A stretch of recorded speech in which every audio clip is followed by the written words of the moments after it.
This Ukrainian Su-27 flanker hugs the Earth at 2:40 p.m. local time. At just 500 ft above HK's Oblast rolling hills, the pilot fights turbulence while checking the iPad mounted to his console. The screen displays GPS coordinates for two concrete barracks in Petrivka, village that house a Russian motor rival company. 120 soldiers who have no idea what's coming next. But flying this low has created a chain reaction that could end this mission. In the next 42 seconds, beneath each wing, a BRU-61 rack carries 4 GBU-39 small-diameter bombs. The American weapon system was never designed for Soviet hardpoints. Ukrainian technicians welded custom adapters, but the violent low-level turbulence is shaking them loose. Every air pocket sends vibrations through the jury-rigged mounted system. The 4 bombs create parasitic drag that saps energy and drinks fuel. His AL-31F engines are burning 15%. More than planned, mujha iska 5 prompt bana ka dada pikka liya di. Pilot does quick math. Enough fuel to reach Petrivka, release, and return. Barely.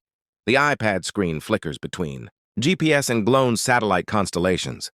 The competing signals create a 50-meter drift in target coordinates. Flying at 500 ft and at 450 knots, the pilot can't spare a hand to correct the error. He'll have to fix it during the climb. Below the aircraft, the L-203 Gardenia ECM pod works overtime, pumping noise across X-band frequencies. It's 1980s technology, fighting 21st century radars. But every second it delays detection is a second closer to the release point. That's if he makes it there first. 120 kilometers to the northeast, the Russian 96L6E cheeseboard radar sweeps the horizon. The three-dimensional search radar can track targets out to 300 mi, but the pilot is using terrain masking, flying so low that hills and ground clutter hide his radar return. Every few seconds, he crests a ridge and the radar catches a glimpse. Inside his headset, the SPO-15 Barossa radar warning receiver chirps intermittently. The Soviet-era RWR can't distinguish between being casually scanned and actively targeted. That uncertainty could prove fatal, but the real threat soon activates at 60 km. The S-400's 92N6E gravestone fire control radar will take over from the cheeseboard. And when that happens, the pilot has seconds before a 48N6E missile starts coming his way. His only defense is to stay below the radar horizon. But that means flying through the thick, turbulent air near the ground. 7 km from the pop-up point, the pilot runs through the checklist. Master arm switch on.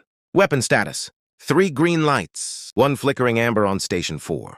The known grounding issue with the Ukrainian adapter. Release parameters loaded but need verification. The turbulence makes reading instruments like trying to write during an earthquake. At Patrika military base, the duty officer monitors routine radar tracks. The cheeseboard operator reports intermittent contacts that appear and disappear, probably ground clutter or civilian traffic hugging the border. The base's Panzer S-1 point defense system sits cold, powered down for scheduled maintenance. Inside the 2 barracks buildings, soldiers are relaxing. They're 46 mi from Ukraine, deep inside Mother Russia. What could possibly reach them there? The SPO-15 suddenly shifts from intermittent chirps to a steady warble. New threat bearing 195 degrees. And Say-21, Growler acquisition radar from Belgrade has found him during a ridge crossing. No more hiding. The pilot shoves the throttles to full power and pulls back on the stick. But those 42 seconds may be the last of his life. The pilot pulls 4 and 1/2 Gs as the Su-27 rocketed skyward at a 60-degree angle. The horizon vanishes, replaced by empty blue sky. In seconds, he trades the safety of low altitude for the vulnerability of climbing into every radar beam in Western Russia. But physics demands altitude. The GBU-39s need height to reach the target. The math is simple. Reach 28,000 ft in 42 seconds. Inside the cockpit, master caution lights illuminate like a Christmas tree.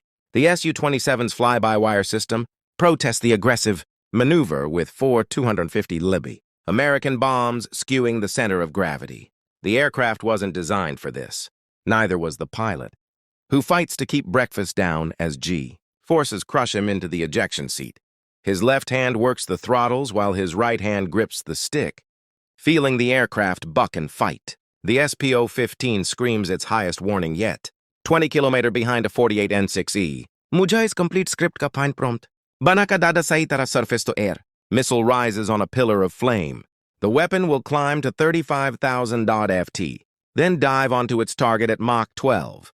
But missiles obey physics, too. At the apex of the Su-27's climb, the pilot will enter a fleeting sanctuary, the kinematic dead zone, where the missile's motor is burned out, but hasn't yet tipped to its terminal dive. He has to time this perfectly. At 25,000 FT, the left AL-31F engine surges. The compressor stalls in the thin air, confused by the off-design flight profile with external stores. The pilot's muscle memory takes over. Left throttle back to 95%, match it to the right. The surge clears, but cost precious altitude. Through the HUD, he watches the numbers climb. 26,000, 6,500. The missile is 15 seconds from intercept. Ice crystals form on the canopy as the Su-27 punches through. 27,000 ft. The pilot needs visual confirmation of aircraft altitude before weapons release. But frost obscures everything except a small patch he scraped clear with his glove. Through that window, he sees the one thing that matters. The artificial horizon showing wings level. Almost there. The weapons panel shows a problem. 3 green lights and 1 amber. Bomb 4's arming circuit displays a fault. It's the same issue. Ukrainian ground crews have been fighting since they started hanging. American weapons on Soviet jets. The adapter harness has a temperamental ground connection. The pilot toggles the master arm switch. Still amber. No time for troubleshooting. He'll release it hot and trust the bomb's internal logic to complete. The arming sequence after separation. 28,000 FT. The pilot levels off for exactly 3 seconds, letting the weapon's computer calculate release parameters. The iPad, now steady in the smooth air of high altitude, shows green triangles overlaying the target buildings. The system has a solution. Behind him, the SA-21 missile reaches 33,000, left its seeker head beginning to search. The AP-50 chaff dispensers fire automatically, each bundle blooming into thousands of false targets. But chaff only works if you maneuver.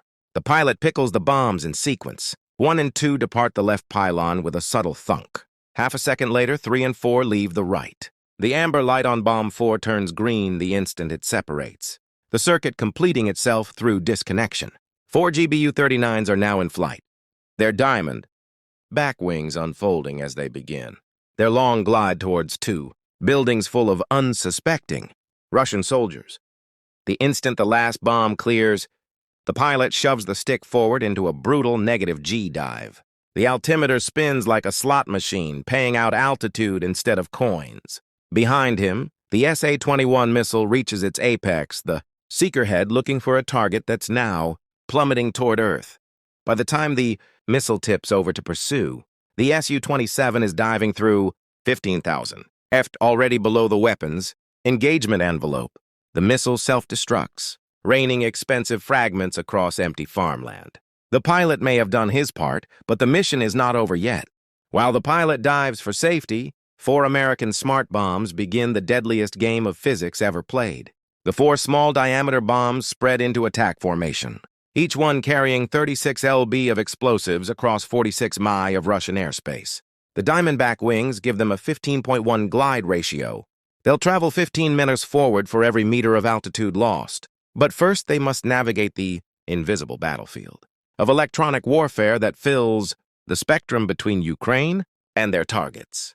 30 km from Petrivka, an R-330 Zeitel electronic warfare vehicle extends its spiral antennas. The system specifically targets GPS frequencies, flooding L1 and L2 bands with noise designed to confuse American weapons. Inside each GBU-39, the GPS receiver detects the interference and switches to the military encrypted L5 frequency, but L5 provides less accuracy. Circular error probably increases from 3 FT to 10 FT. Against a building, that's still good enough. Against a specific room, maybe not. Bomb number 2 loses GPS entirely at 90 seconds into flight. Its backup inertial navigation system takes over, but INS accuracy degrades with time. The error is already 15M and growing. The bomb's flight computer runs the Coleman filter algorithm, comparing known good GPS data against its INS data. It then looks at its reported GPS position, rejecting obviously corrupted data. Without satellite updates, it's flying partially blind a Russian Ka-52. Attack helicopter rises directly into the glide path. The pilot conducting a routine patrol. He has no idea for precision. Weapons are bearing down on him at 380 MAA. The lead bomb's radar altimeter detects the helicopter as a collision threat. The onboard computer calculates intercept probability and commands a 5-degree course correction. The formation parts like water around a stone, passing 200 meters on either side of the oblivious helicopter. The pilot continues his patrol, never knowing he threaded a needle made of smart bombs. At 8,000 FT, the bombs hit serious weather. A 35-knot crosswind from the west tries to push them toward apartment blocks east of the military base. Each bomb's tail section contains 4 actuators controlling the deflection surfaces. They work overtime, commanding constant corrections, but the actuators max out at 15 deg of deflection.